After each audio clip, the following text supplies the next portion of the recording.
Hi, welcome to the Federalist. My name's Tristan Justice, and I'm the Western Correspondent. And joining me today is the Mayor of Aurora, Mr. Mike Coffman. Mayor, how are you doing? I'm doing great, thank you.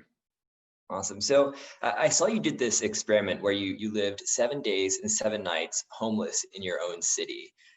What made you feel compelled to do this, especially in January of all months? Well, it went from December 26th to January 2nd. What compelled me is I didn't feel like I had a good understanding of the issue. I think when you go and visit, shelters and nonprofits, and they give you a briefing, they're telling you their interpretation of it. They're telling you what they want you to know. And I never felt that I had a handle on the issue. And so it's a growing problem in the city of Aurora and in Denver and in the metropolitan area that we live in. And Mayor Hancock had reached out to me, I think, on a couple of occasions and asked me if I would work with him on the issue. He's obviously has a much larger problem than we do in the city of Aurora, and so I agreed the second time that he asked to do that. And so I thought, what better way to understand the issue than to, go homeless for a week? Didn't tell anybody but one reporter from CBS4, not even a relative. And so went without any money, without any food, backpack, sleeping bag, and a tarp in it. And so it was a very tough week. I stayed in 3 different shelters, one in Aurora, 2 in Denver, and stayed in one homeless encampment in Denver, but went through a number of homeless encampments to try to observe as much as I could and talk to as many people as I could. Did you take any money with you? You just said you had no food or anything, but No, food was not a problem because what I found is it's very plentiful. That in the shelters, they, even though you can't stay there in most of them in the day, that they will still serve breakfast and lunch, and they'll serve dinner. And there's a number of other nonprofits that will do the same. And so food was never a problem. Money was a problem in the sense that I couldn't use transportation, and I didn't panhandle, so that meant that I had to walk everywhere that I went, to include, going from Denver all the way back to my city, and then walking back to Denver and then different areas. And so cold was obviously a big challenge. I think that was tough, but it was an extraordinary experience. And I think that even though it was a long week, but I think it was very impactful in trying to understand at least the complexity of the issue. Maybe not. Some of the answers are pretty complex, pretty tough. But let me just say this. What surprised me, we have a growing homeless problem in terms of encampments in the Denver metro area, particularly in Denver. And what really surprised me was that the shelters, which have been dramatically increased, particularly with COVID and the requirement for social distancing, so they've been expanded, that population of homeless and the population of homeless in the encampments never intersected. That I never met somebody in the shelters that had ever stayed in the encampments, never met somebody in the encampments that ever stayed in the shelter. And so let me just first say that there were 3 categories of different people in the shelters. Clearly were much older than the people in the encampments. They were fairly young. But one category was those who were mentally ill, very, very tragic, that we have to do all we can to help them. That the reality is that these people were not a harm to themselves or others, even though they were mentally ill. But unless they're willing to participate in treatments, there's really nothing we can do other than help sustain them and help them in terms of shelter and food and medical care. The second group was fairly large, and that was people who had drug and alcohol dependency problems and who had settled into the shelters and really who had and into a particular lifestyle and had no intent of moving on. And then there was a third category of people that were economically displaced.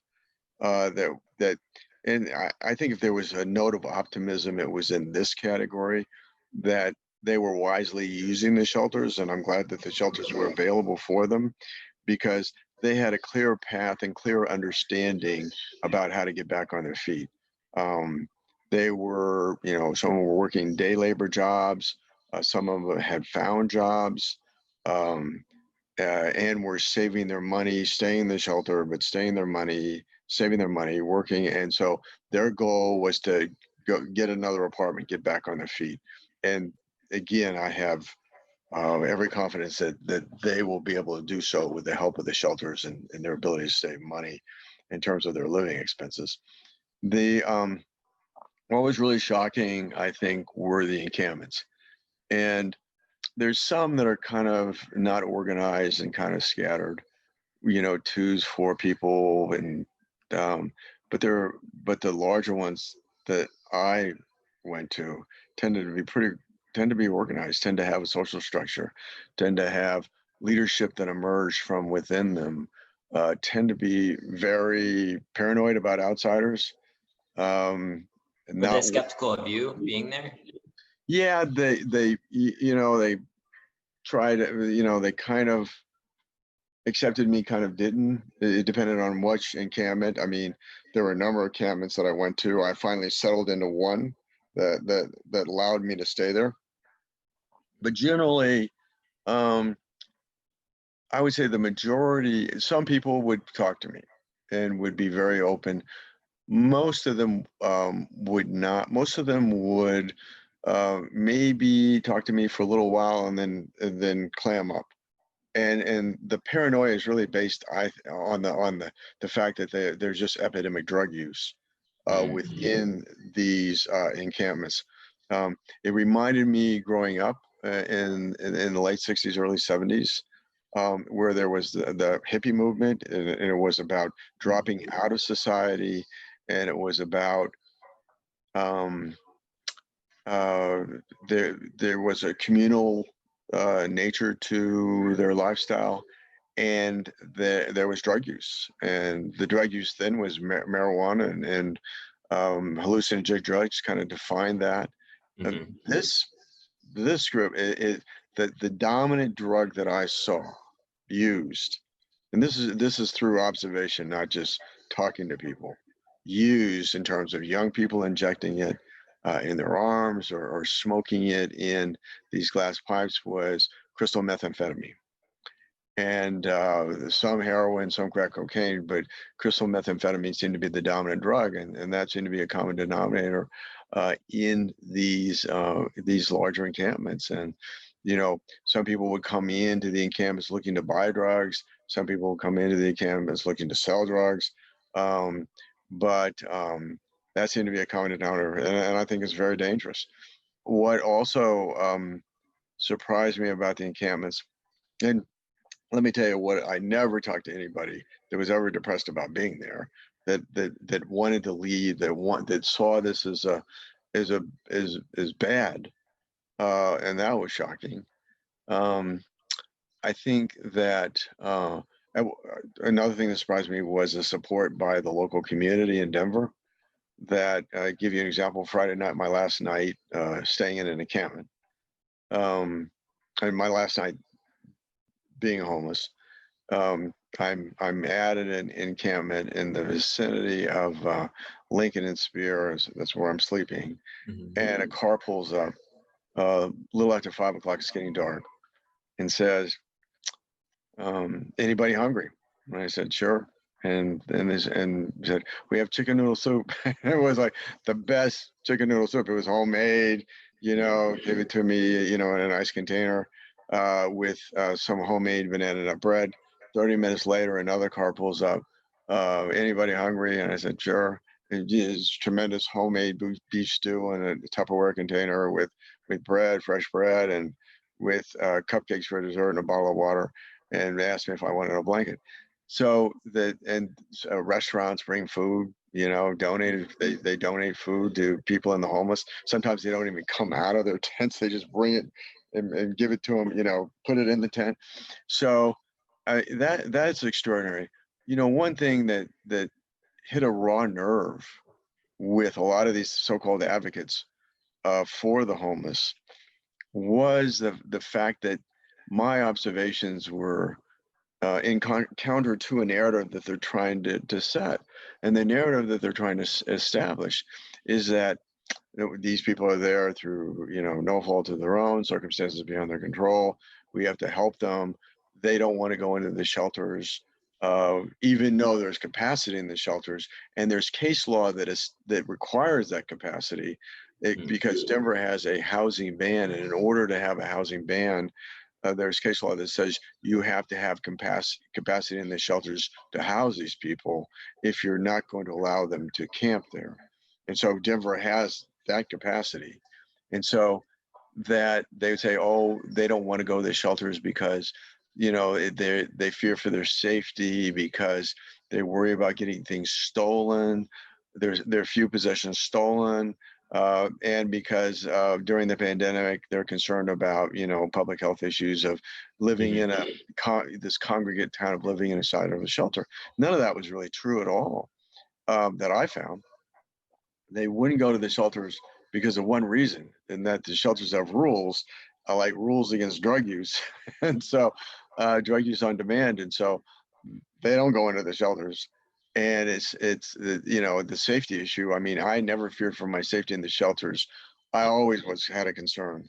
That was another question I had. I wanted to ask you about not only just safety of just your things, but I mean, were you also worried about COVID? I mean, they had social distancing. I mean, no. See, I was in a very fortunate. I mean, the stars kind of lined up for me to do this. One, I already had COVID. Got tested before to make sure that I had the antibodies not to get it again during this period of time. So that was fortunately one thing that I didn't have to worry about. In the shelters, they made you wear masks. They always reminded you to social distance. Nobody ever wore a mask, and I ended up taking mine off. Always wore a hat. And the great thing about a hat and a mask always disguised me, but I did take it off from time to time in the shelters. And did people recognize you? No, there's one time I was worried that somebody did. I was it was getting kind of dark. It was just getting dark, and we were all kind of standing around in this encampment, and and it was like, who's this guy? And the de facto leader of the encampment said, I said it's okay for him to stay here. And then one young girl, and they're all very young, and one young girl goes, do you know who he is? I'm thinking, oh no, you're kidding. And it wasn't that she knew me, it was that they were just so paranoid about somebody from the outside. And again, I think it's because of the epidemic drug use of these hard drugs, that is just, and that was a constant refrain that people would do, when I visit in canvas, and some people get suspicious and they say, and it was like, do you know who he is? And it was just, and it was a constant refrain, and it's just that paranoia of anybody from the outside. And he said, I told him I told him it was okay for him to stay here. What was the story that you told people? I mean, excuse me. What did you tell people, like, your circumstances were? Well, sometimes you just got it wrong. I mean, I really had a hard time coming up with a good story. And I, quite frankly, would change in different locations as I learned more about this stuff. In the shelters, I think it was, the problem is I didn't change the way I talk. So that's one, I think that was one issue. But in the shelters, I think that, for instance, there was an Aurora shelter, or called the Day Resource Center, where you stay in the day and you go to another location to stay at night. But that was their location in the day. In fact, we've had it for a long time. And they push you out between 3 o'clock and 4:30 to clean up. And then you eat your evening meal, and then they transport you to a place where you can spend the night. And that was the time, that was kind of in that Aurora shelter, where they would get high, and they would, share marijuana and stuff like that. And so, and the fact Did that, they ever offer you any? oh yeah, and the fact that I didn't want to do it, I think really raised some suspicion. Mm. But they were still pretty open about talking to me. There, that was a, but then that, and I would think in the shelters in general, that was really the shelter population, and the shelters in general, I think they were pretty open to talking to me. It was the harder part was really in the in those encampments where that there tended to be just suspicion that you weren't you weren't residing there. Mm. Even though I had a backpack on, I had the military garb, the better stuff. But in terms of story, that was always the hard part. And sometimes I just got it wrong. I mean the fact that in the shelters, they thought it was odd because they didn't have drug and alcohol issues. Mm-hmm. And so why was I, what was it there? But some people weren't bothered too much. Some people were. But they generally told me their stories there, and they were pretty open. But in the encampments, it was harder. And I remember thinking, going to one and saying, I think, my credibility will be, I just came from a shelter. I just stayed at the rescue mission. I stayed at the rescue mission looking for a place to stay. Well, that was totally the wrong thing to say, because again, there's just no crossover between the two. And they never stay in shelters, but there it's hard, they don't share their drugs. Because they're addicted and they're hard drugs. There's not marijuana. It's crystal meth was the dominant one, some heroin and some crack cocaine. And so they weren't out to share. But what they did share, what was communal about them was that, people would donate things and they would share those things. Like I remember being one day, thought it was kind of odd that I was at this encampment where somebody gave them like a wholesale box of toothpaste. There were hundreds of tubes, in the little boxes in this box of toothpaste. And so she goes, we'll just throw it out there. And to this person, saying, right, throw it out there. And they throw it out and it breaks and the tubes go everywhere. The box breaks and tubes go everywhere. And this is on the street, but on the side of the street. And they're kind of positioned, there's a kind of a little greenbelt area by the sidewalk, and that's where they are on a kind of a linear setup. And it was like whoever wants it goes and takes it.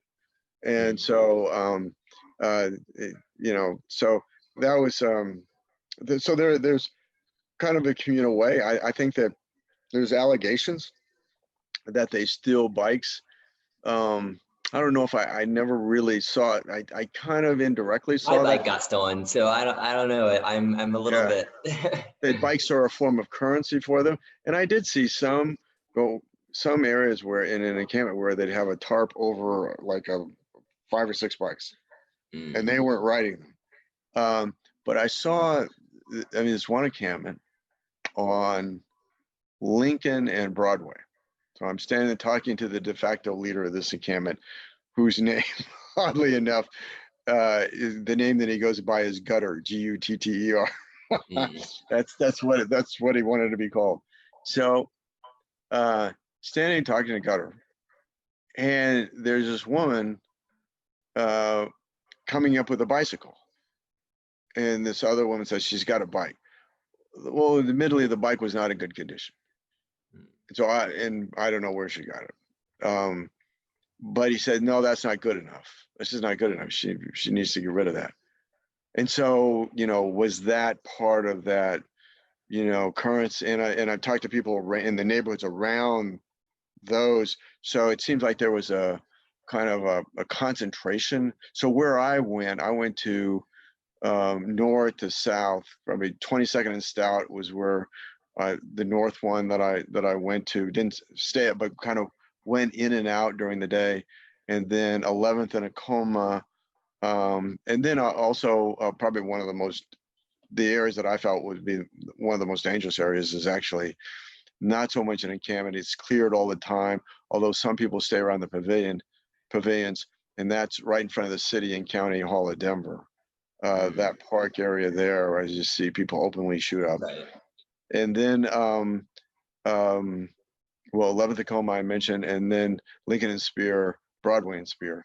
And the neighborhoods around there, people would email me and say, I think they're stealing bikes, and my daughter got her bike stolen. And, I got things stolen there. But I mean, which kind of surprised me. I mean, it was late at night on Friday, kind of getting late. And I was trying to sleep, couldn't quite go to sleep. I said, I'm going to walk around some. And this is by the Capitol. This is the one I only slept at one. Okay. 2 nights. And the reason is because that, I got accepted there. And I could sleep I was on the edge of it, not in the middle of it. I felt a little it looked much better at the beginning of the week than it did at the end of the week. At the beginning of the week, they were kind of more neatly spaced apart, the tents. There wasn't a lot of trash. And then at the end of the week, it was totally trashed out with more people there. But so I slept kind of on the edge of it, on the side. And so I thought, everybody's asleep in the encampment.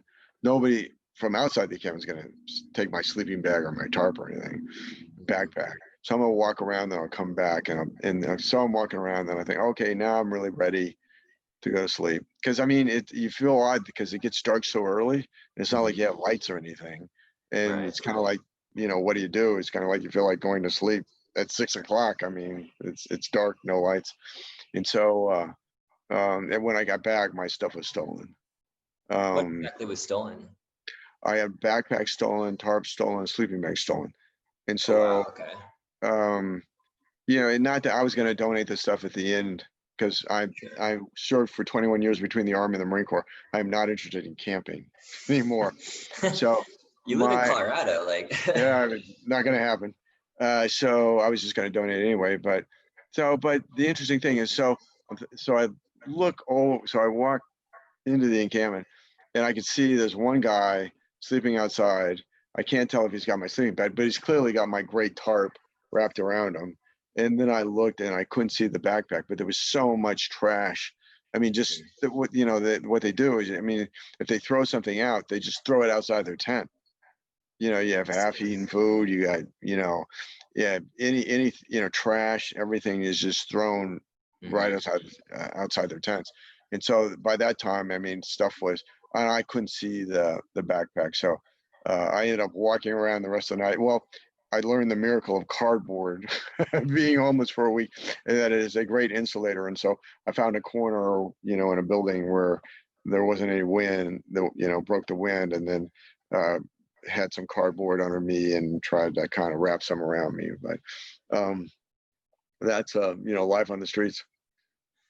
So I want to ask you, before, I know we're running out of time here, what was your biggest takeaway from this experience? Do you think it's changed you as a person, as a mayor? And do you think other politicians should be doing experiments like this? Yeah, I wish they would. It's hard to do. It's tough. But gosh, to have that firsthand knowledge, I don't think there's, and it's different than what people were telling me. I think at the end of the day, that there are these encampments, and I get sometimes you have to be careful, because sometimes there are mentally ill people that will not come into the shelters. But the difference is what I found in the mentally ill people is they're out there. They're not going to go in that the group type living arrangement of an encampment. They tend to be out on their own, and not, because they tend not to be social. And so but the fact is that if you think about COVID and CDC guidelines in terms of these encampments, they say, oh, don't move them right now because of COVID. But they also have two caveats to that.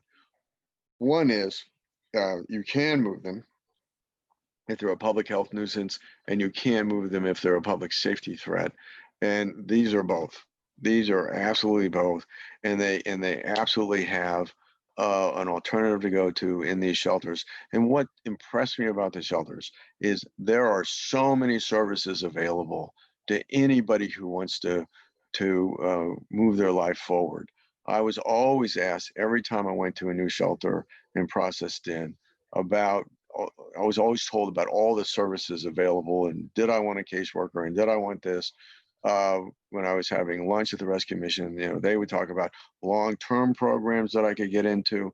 So, I mean, the services are absolutely there. Mental health, just physical health, everything is there. Drug and alcohol, rehab, everything is available to these people, and the capacity is there in the shelters. And we just shouldn't be sympathetic to the people that choose to stay in these encampments. But I just want to follow up on that because I think I saw in the local press here that you backed off a camping ban for Aurora. Was that decision influenced by your experience? Absolutely was. And so I suspended it. I was ready to move forward with it.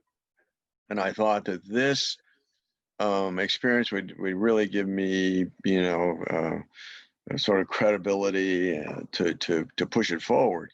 But there's some questions now that I have.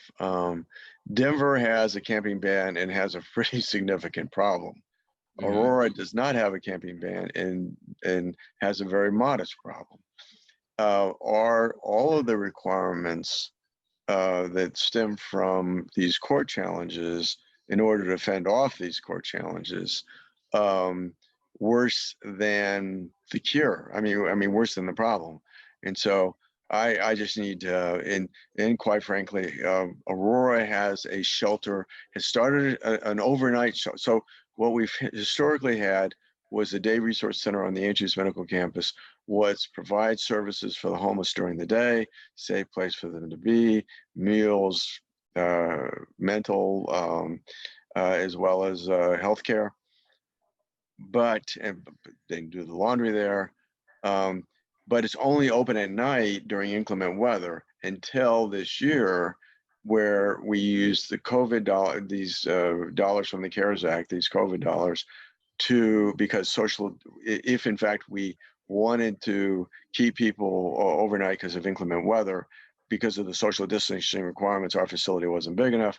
So we went to it.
Oh, I'm sorry about that.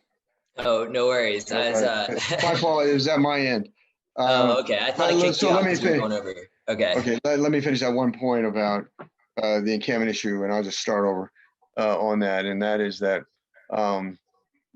beforehand, I was convinced about going forward with an encampment issue. I mean, a no camping ban. But Aurora has so we have a day resource center that is available for and has services in the day for our area homeless. They can get meals there, they can get a shower there, they can clean their clothes there, get mental and health care there, and just have a safe place to stay inside. But we only had a night shelter. We converted into a night shelter during inclement weather. But because of COVID and social distancing requirements, that wouldn't work. And so we established a shelter using COVID dollars from the CARES Act, federal dollars. But that shelter, and it's every night, but it ends in the end of April. If in fact we were to have a camping ban, Aurora would have to maintain a permanent shelter year-round, 24-hour shelter. And so that's if in fact council overrules me and wants to continue that shelter past April using local funding methods to do that, then I'll put forward a camping ban again. But I think that's the central issue right now is I just have to weigh that. And there are other requirements that I have to look at that if you have a camping ban, and in order to meet a core challenge, that there are a number of other requirements that you need to do. Denver has a camping ban. They have a very significant problem. Aurora doesn't have a camping ban. We have a modest problem. So I really have to evaluate that a lot further before I go forward with that. I see. Well, hey, Mayor Coffman, thank you for joining me today. Yeah. I really appreciate it. Thank you.